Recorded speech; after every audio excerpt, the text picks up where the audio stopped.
AITA for telling my mom she's dead to me if she mentors my bully? So my 16M, mom 40s, is a teacher at my school. Our school has a special elective you can take, which is being a teacher's aide during your elective period. It's mostly stuff like grading papers for them, making copies, mentoring, etc.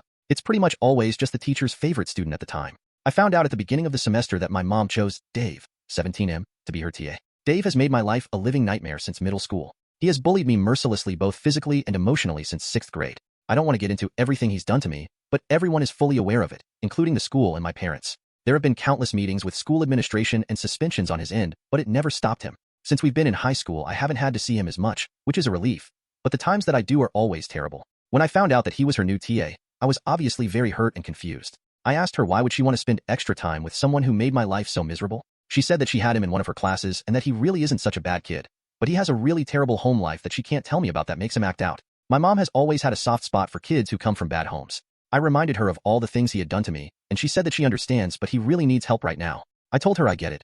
But why does it have to be you? We have a huge school full of teachers and staff who can mentor him. Why does it have to be you? She told me to stop being selfish, and some kids have it harder than I can imagine, and she's just trying to help. I was honest with her and told her that if she continued to have him as her aide, she was dead to me. She was choosing him over me, and she would not longer be my mother. I would no longer talk to her, and the minute I turned 18, I was moving out and she would never hear from me again. She rolled her eyes and said I was being dramatic, but after a couple of days of ignoring her, I was grounded. It didn't change my mind, and my dad then tried to force me to talk to her. I still refused, so they pretty much took everything away from me one by one for the past few weeks.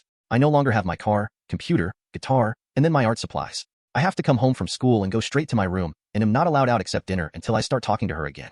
Little did they know, their actions only strengthening my resolve. I'm going to sit in this empty room every day silently until I'm 18 and they'll never see me again. My mom keeps coming and crying and begging me to talk to her, which makes me feel kind of bad, but she still won't remove Dave as her aide. Am I taking this too far? I just feel so betrayed. Update. I'm sorry I stopped answering everyone's questions.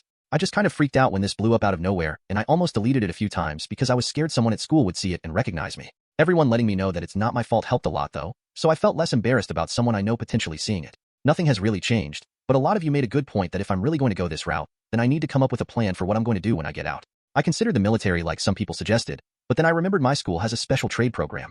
You go to our school for half a day, then spend the other half at our local community college taking trade classes. I think depending on what you are doing, you can get an associate's degree or whatever certifications you need by the time you graduate. I went to my guidance counselor and told her I wanted to switch to that program. She acted really surprised and asked why did I want to change now since I'm already taking AP classes and am on the college track. I told her I didn't want to talk about it, but I would need to be ready for independence when I graduated, and this seemed like the best way. She said it might be too late to change this semester, but she would look into it for me and let me know.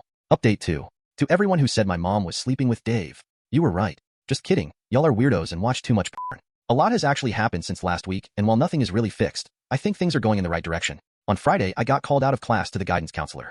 When I got there, my mom and the AP were there as well. The counselor asked me to sit down and said that changing tracks from college to trade was a big decision, and she wanted to sit down with my mom and me to figure out if this really was the best for my future.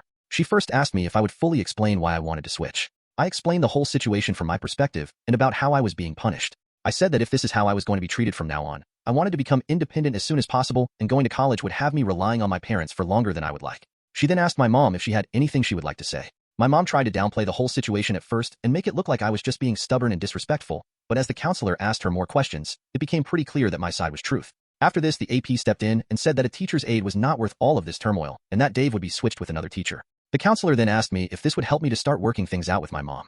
I said not really because it wasn't even her choice, and she hasn't even admitted she's done anything wrong. She then asked my mom if she was willing to apologize for anything that had happened. My mom gave a half-hearted apology where she said things had gone overboard, and she never meant to hurt me so much. The counselor asked if I would like to apologize for anything as well, and I said not really, but nobody pressed me on it. The counselor then said it was too late for this semester. What she suggested is that my mom and I, and possibly my dad, should go to a family counselor for the rest of the semester. I would stay in my current classes, my parents would give me all my stuff back, and we could see if we can come to some kind of peace before next semester. She then asked my mom that if after that, I still had not changed my mind, would she accept the class changes. My mom said no at first because she wanted me to go to college, but I told her that she had already failed me as a mother once. Please don't do it again. She got really quiet and said she would agree to it if that was what I really wanted. When I got home, all my stuff was returned to me. I also started talking to my mom again. It kind of felt like there wasn't a point to ignore her anymore. I don't treat her like a mother or anything anymore, but I'll answer her if she asks me a question. It just feels like that now that I have a plan. A lot of my anger is gone, and I just see her as a person who happens to live in my house. We haven't scheduled our first counseling session yet, but I don't see it changing much anyway. The damage is done, so I don't see myself changing my mind. That's pretty much it. Thank you to everyone who gave me good advice.